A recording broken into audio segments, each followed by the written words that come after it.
About 3 weeks ago, we hosted our first Service Autopilot member conference, and preparing for it, we sent out a survey to all of our members, and we're approaching about 2,000 companies.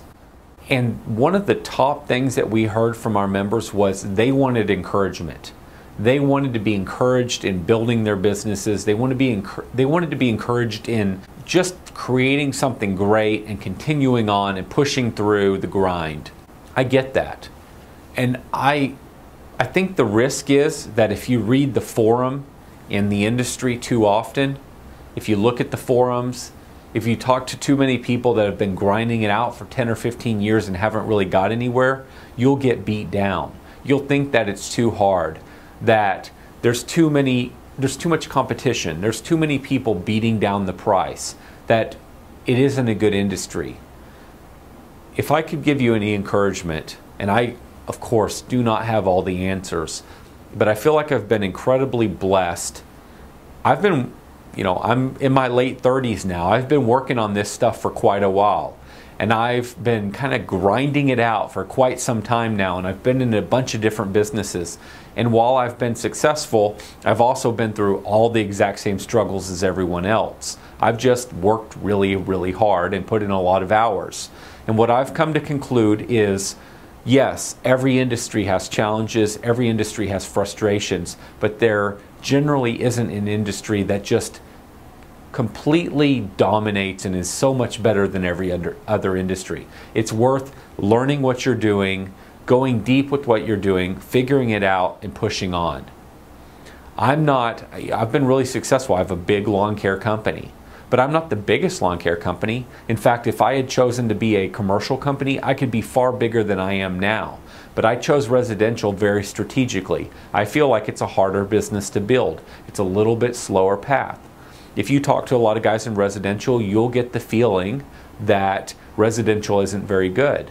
Or if you talk to the wrong people in commercial that only had a few choice accounts and lost one or two, you'll think that everything's bad. And then back to because you lose one or two, it could destroy your business because it was too much of your revenue. Back to my forum example. If you read too much of the forum, too many of the posts and threads on the forums, you'll think that everything's down and negative and bad. Don't let that stuff get to you. There are a ton of examples of very successful people that have put their head down, done the work, ignored the forums, ignored the naysayers, ignored all the bad advice, and they've just executed. Be somebody that just executes. Be somebody that just learns. Be somebody that digs in deep and says, I'm going to figure this out and I'm going to dominate my market. If you're that person, you'll do great. And you don't have to let everything else beat you down. You don't have to let all the advice of people that haven't made it, haven't done it, beat you down. Follow the advice of the people that have made it, have done it. Ignore everybody else. I don't know if that's encouraging, but please know that from my perspective, there is a huge amount of opportunity and a huge amount of money on the table. And the people that I know that are successful experience exactly what I'm experiencing. They just generally don't give advice. They generally don't give any tips because they want to protect their business. So most people that are really successful don't talk about it. I'm telling you, there's a lot of opportunity. Go all in, go deep, fight it out every day, grind it out every day, and choose to be different than everybody else and ignore all the lousy advice. Good luck. Hey, it's about 2 o'clock in the morning. I'm up at the Service Autopilot office. I've been recording some videos for something that we have called Service Autopilot Academy. And I'm listening to myself talk on these videos. In the last month, I've given 5-hour-long talks. Today, I gave a 45-minute podcast. I recorded a podcast with somebody that was interviewing me. Doing the videos tonight, something that's dawning on me that I guess I realize already is that I continually talk about education. I continually talk about gaining knowledge, about gaining a shortcut by gaining competitive advantage. I'm not convinced this is really a more popular video to record, but I keep hearing myself say this in every single talk that I give, in every single interview that I do. I cannot convey enough what I witness. And let me put it another way. I'm in a business group with people that to even be in this group, you are making way in the 6 figures, if not in the 7 figures of take-home pay. And there's a lot of people in this group. And across the board, every one of these people are avid learners. They're avid investors in knowledge. Like, they go to seminars, they invest money, they read, they study, they talk to other people. Like, they learn at a serious level. And they haven't just started doing it, they've been doing it for years. And it's what's made them successful. Other people that I've got to know, I tend to find that the most successful people I know are avid learners. They study marketing, they study finance, they study building their business. They're not just stumbling their way through everything, trying to figure it out. They are saying, what is the shortcut to get me there as fast as I can? They read a book, they listen to an audiobook, they go to a conference, they go to a seminar, they join a group. They are looking for the slightest edge. They're looking for the shortcut. I don't know if this is of any value at all to you, but I'll tell you, if there's one theme that I see across all really successful people, and to me, very successful, is a very high 6-figure, 7-figure earner. So I'm not talking about making 100 grand a year. I'm talking about making far, far, far more money than that. That to me is a very successful person. And they all, across the board, have this one trait in common. They learn and they study and they look for the shortcut. Hopefully that'll help you. If that gives you even a little bit of encouragement to go out there and get a book, go out there and study, go to a conference, to start listening to audiobooks in your downtime. If it does any of that for you, then this video will be a success. I can't stress enough how important that is. It's been all the difference in my life. I hope if you're not doing it now that you'll become an avid learner of business, an avid studier of marketing.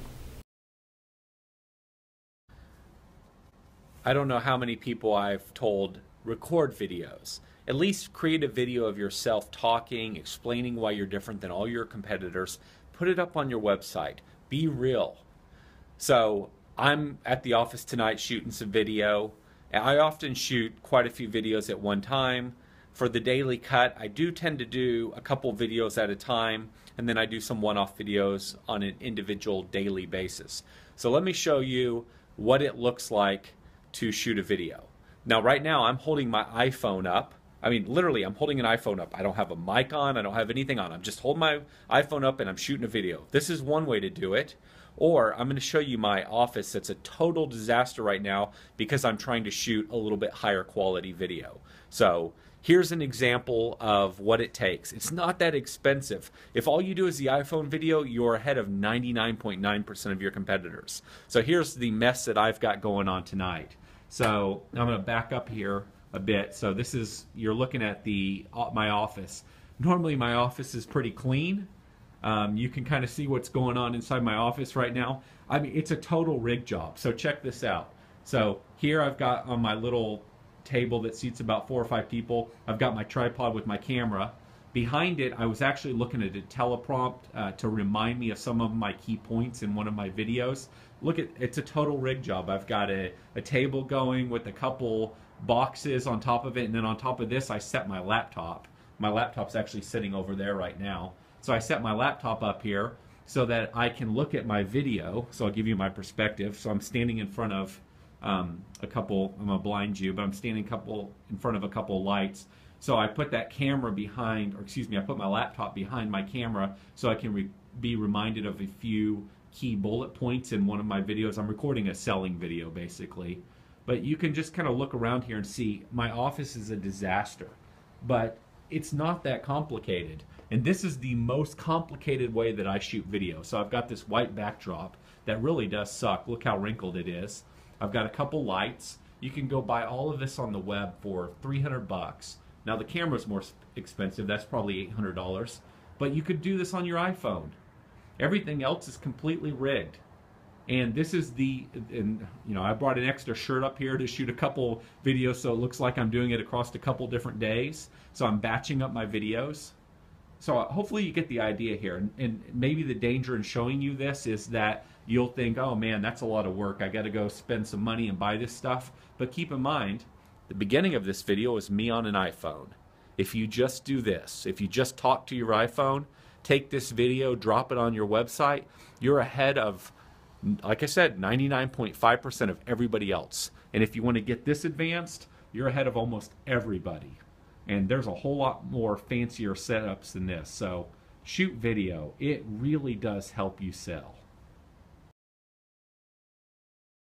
I generally recommend that you wait until the very last minute to buy new equipment. That allows you to keep the money in the bank till the last minute. And there's a number of reasons behind that. So if I need a big piece of equipment, I could buy that a week before I need it, or a couple days before I need it. So many companies and so many owners get excited by a new piece of equipment. They buy it months in advance. And generally this is not a good idea for a whole number of different reasons.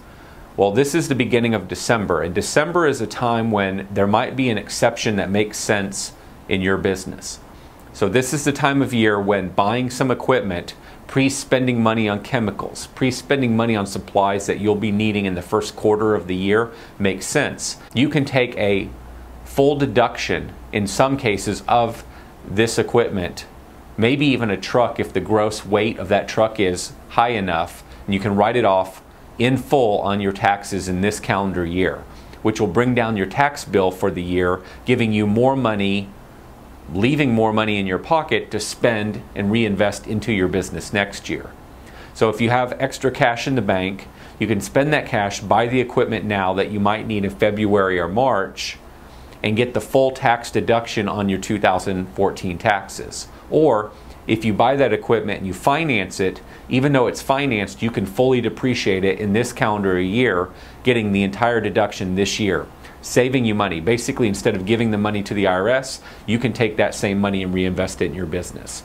So this month is the one time that I say it might make sense, depending on your business, and you should have a conversation with your accountant, but it might make sense to spend the money in advance rather than waiting a couple more months. So if you know you're going to need the equipment, maybe you buy it now instead of in February or instead of March.